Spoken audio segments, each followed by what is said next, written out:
Hi everybody, hope you're all doing well. So today we're looking at a show that is brand new to us, Othello. Now, as always, the monologue is in the description below, so take a moment to pause me, read it, and then come on back. So, Othello, the Moor of Venice, is one of Shakespeare's more famous tragedies. Now, as we are all well aware by this point, a tragedy is a show that does not end happily. So yeah, there's going to be some death, and we will talk about it today because we haven't looked at Othello yet, so we're going to look at the whole show today, even though the monologue that we're looking at happens literally 10 lines into the play. It almost cannot get any closer to the beginning of the play. But let's dive right in, shall we? Othello, the Moor of Venice. So, that word Moor may be unfamiliar to you. If it is familiar to you, it is likely you know it by its other definition, which is a place where people tie up boats. Now, Othello is not a place where you tie up boats. He is a person. So in this case, Moor has a different meaning. In this context, Moor means someone of African descent. And Othello is of African descent. He's black. And Othello is also an incredibly respected general in Venice. The Duke likes him quite a bit. He's well respected by the nobles because he has won battles, he has commanded armies, he has become a war hero. About the only person who doesn't like him in the nobility is the father of a lady by the name of Desdemona. And that may or may not be because Othello and Desdemona snuck off and got married in the middle of the night. And when Desdemona's father comes to the Duke and says, "Hey, Duke, you should probably do something about this," the Duke basically looks at him and says, "So you're going to complain that your daughter is now married to one of our greatest war heroes? Out of here with that stuff." And then sends Othello to become commander on the island of Cyprus. Now, Desdemona's father disowns her for all of this and eventually dies somewhere in the middle of the play after he has long lost his relevance to the whole play. Othello gets sent off to Cyprus. Now, Desdemona, being newly married to him, decides she's going to go with him. Along with them go two other people. Iago, who is one of Othello's soldiers and somebody who he trusts quite a bit, and Iago's wife, Emilia, who becomes Desdemona's handmaiden, so her right-hand person. Now, once they get to Cyprus, Iago, for reasons that we'll discuss in a moment, basically decides to ruin Othello's life. And what he does is he plants a lot of evidence, and I put that in huge air quotes because it's all false.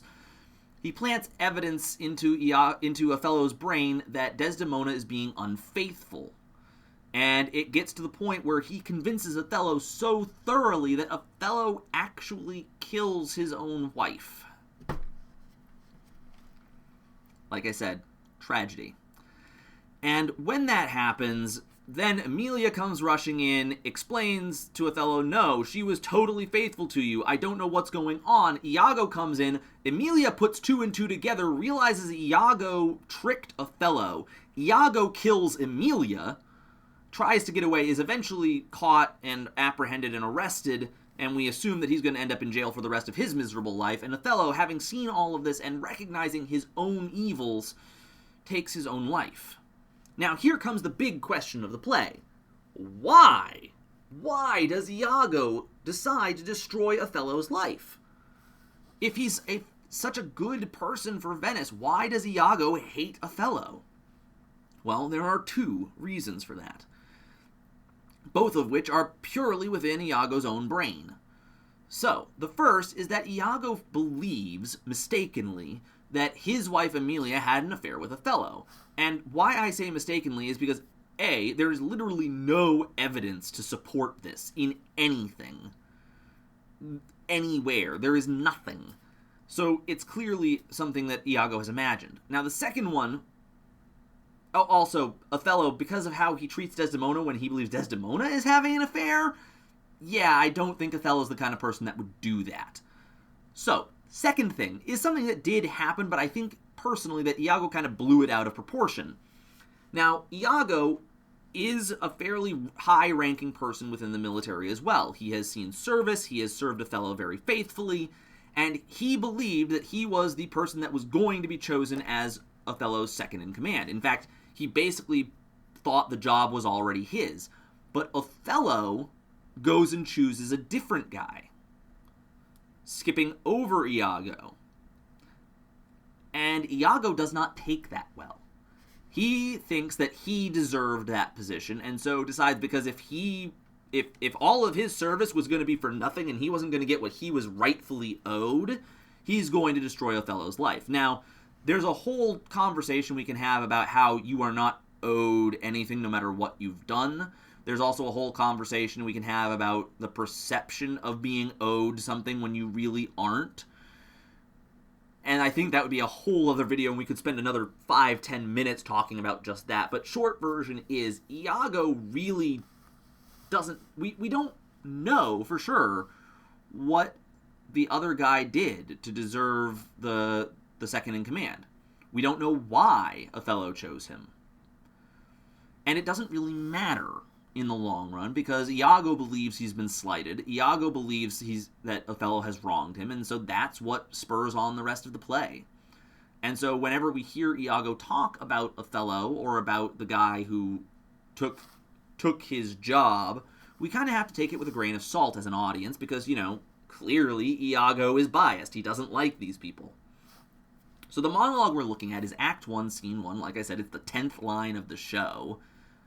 The 10th line of the show is the first line of this monologue, and basically Iago is setting up this dislike. He's explaining to the audience why he doesn't like Othello, or, well, at least one of the reasons, because he explains how Cassio, this guy who, according to Iago, has never led troops and only knows about war in theory, became second in command over him. So yeah, and this is despite, according to Iago, several major people, 3 great ones as he calls them, basically going to Othello and saying, look, you should give Iago this job.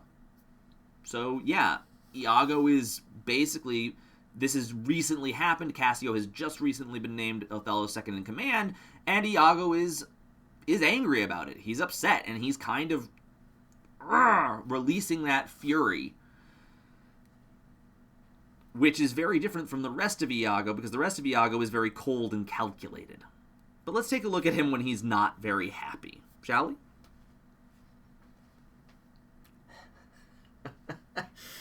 3 great ones of the city, in personal suit to make me his lieutenant, off-capp'd to him, and by faith of man, I know my price, I am worth no worse a place, but he, as loving his own pride and purposes, evades them with bombast circumstance, horribly stuffed with epithets of war, and in conclusion, Nonsuits my mediators, for Certes, says he, I have already chose my officer.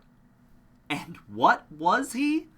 Forsooth, a great arithmetician, one Michael Cassio, a Florentine, a fellow almost damned in a fair wife, that never set squadron in the field, nor the division of a battle knows more than a spinster, unless the bookish theoric wherein the toad consuls can propose as masterly as he. Mere prattle without practice is all his soldiership. But he, sir, had the election, and I, whom his eyes had seen the proof at Rhodes, at Cyprus, and on other grounds Christian and heathen, must be believed and calmed by debitor and creditor. This countercaster he, in good time, must his lieutenant be, and I, God bless the mark, his moorship's ancient. We'll be back tomorrow with a new monologue. We'll see you then. Bye.